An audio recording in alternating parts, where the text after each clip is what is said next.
Hello everybody, this is Jeffrey GT7 and welcome to the episode. In this episode, I'm going to be using the Subaru BRZ S from 2021 at Tokyo Expressway 600. Now this was a request build, and matter of fact the user wasn't quite too sure if this car was possible, and the answer to that question is yes, it is possible to do this car. Now I did some testing with just a stock engine, and unfortunately for the stock engine the car is not really that competitive overall. It just the speed will not be able to pretty much stay close to the main leaders. But however, luckily this car does have two swaps, and for this particular swap I'm going to be using the Supra swap.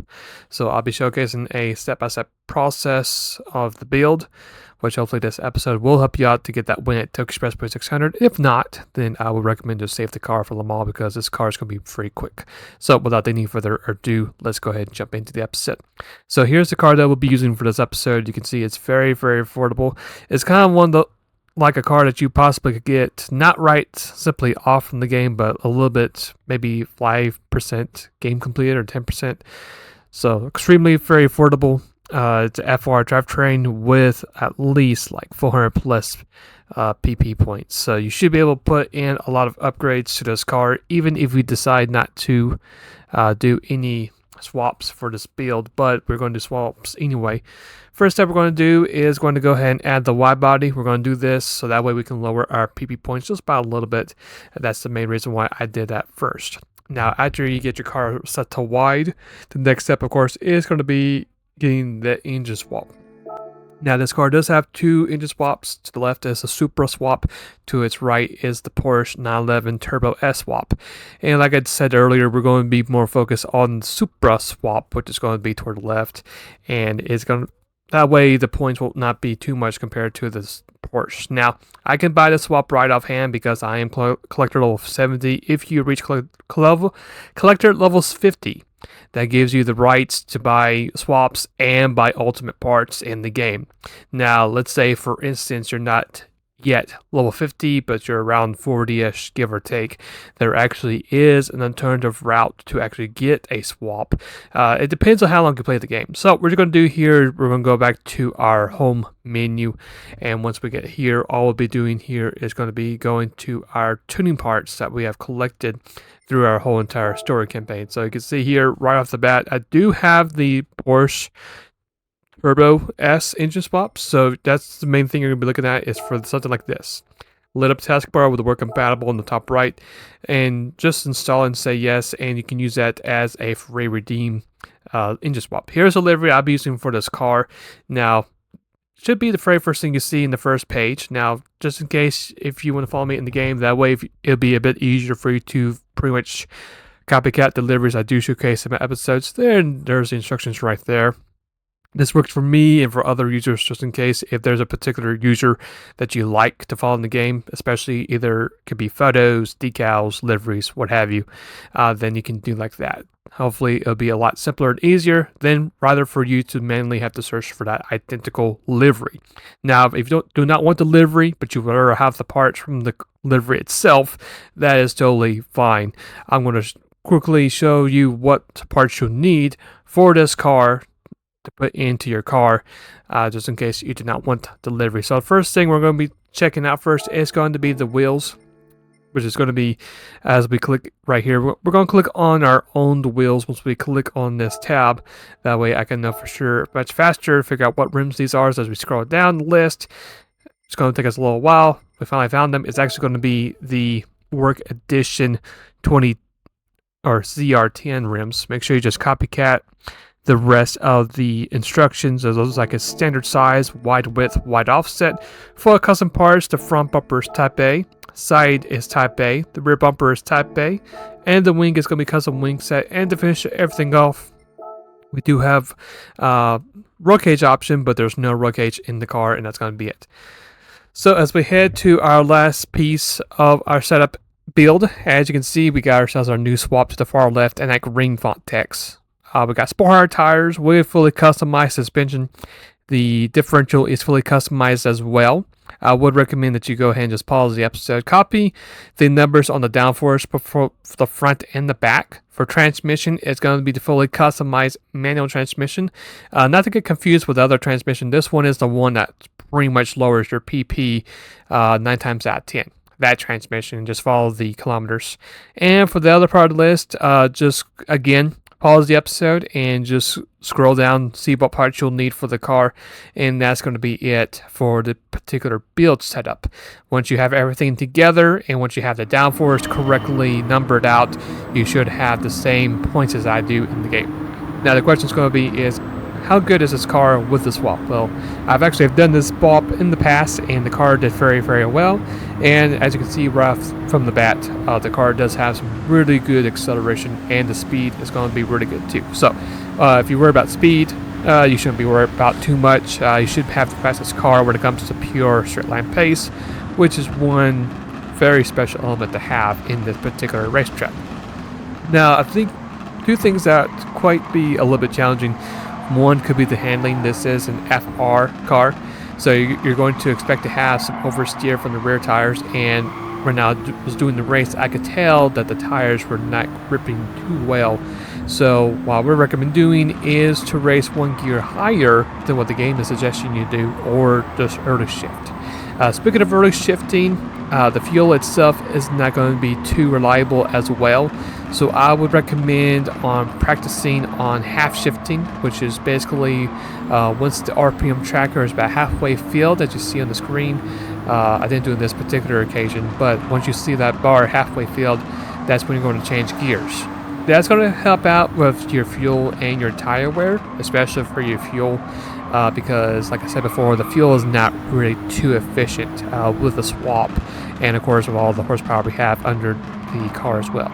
But as you can see, with our journey to the front, we have found ourselves in the top 5. We're just right behind cars like the RX-7 Ria Mia, the Elgin Impreza, the Elgin Subaru. Actually, the RX-7 Ria Mia is actually far ahead. So we're going to go ahead and try to take a spot away from the Supra, which we actually do take a spot away from the Impreza. And surprisingly enough, the Supra, in this occasion, will take the turn correctly. In the past, we have noticed a Supra, if it's battling with the RX-7 Ria Mia, both those cars would just easily mess up that last turn. But for some unique situation, it was able to actually go through the turn without any difficulty. As to complete our first lap, it's going to be a decently good lap. We're going to find ourselves in P3 with a 219.7, so that's actually a decently good first lap in this race. Now we're going to go ahead and fast forward to later in the race as we finish up lap 3 to lap 4, and we basically have the race leader where we need him to be. As I said before, the top speed, no contest whatsoever. You can see there, we're just going to easily bypass the Honda and get the lead from this race. Now, we're going to go ahead and fast forward to what's going to be lap 5. It's going to be our official hot lap for the race. So I really encourage you guys just watch and just stay back, see what I'm doing with the car, and figure out when to brake, what gear to be at in certain corners, and when to shift gears, which hopefully does help out. And I'll be right back when we do our pit stop.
Alright, we're going fast a little bit later in the race into lap number 7. It's going to be our official lap to pit for this car.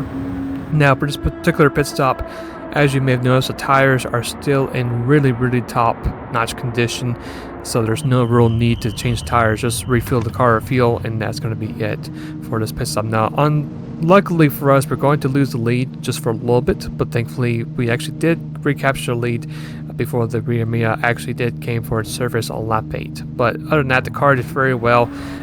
Very good times. You see we actually were able to put a couple 207s for a good bit of span as well. So let's finish up the race. It's going to be a very smooth, decent 26:15. So for considering this car being a swap build, not too shabby. I know there's some other cars out there that can beat that time, but I figured for it to be a very affordable car with a decently good engine swap with all parts together, not being too expensive, I thought overall it was a good package. Got ourselves that clearance bonus, and that's going to be it for the episode. Now for the next episode, this was another quest build. We're going to be using the legendary Red Monster Suzuki Escudo. This time around, we're actually going to be carrying this car over to Le Mans, and this particular car is going to be using the Suzuki Fichi T Group 3 engine swap. So it's quite a very interesting combination using this car, especially not having to worry about using the turbo lag, but I'm very much going to be looking forward to revisit this car again at that particular track with that engine swap, which I know for a fact is going to be a awesome engine swap build combination for Le Mans. So until then, I'll see you guys later, and happy Mother's Day too to all the moms out there as well. Thank you again for watching today's episode. Hopefully this particular tune has helped you out in the game. Hopefully it will also give you some more grades in the game as well. If you want to check out my other social outlets, such as Reddit and TikTok, there they are right there listed on to the left side of the screen. For Discord, I'll have to update it. That link is not correct. But if there's a particular tune that you guys like for me to try out, you're more than welcome to put in any suggestions in the comments below as well. And I'll cover some more other different builds too in the near future. Until then, I'll see you guys later and take care.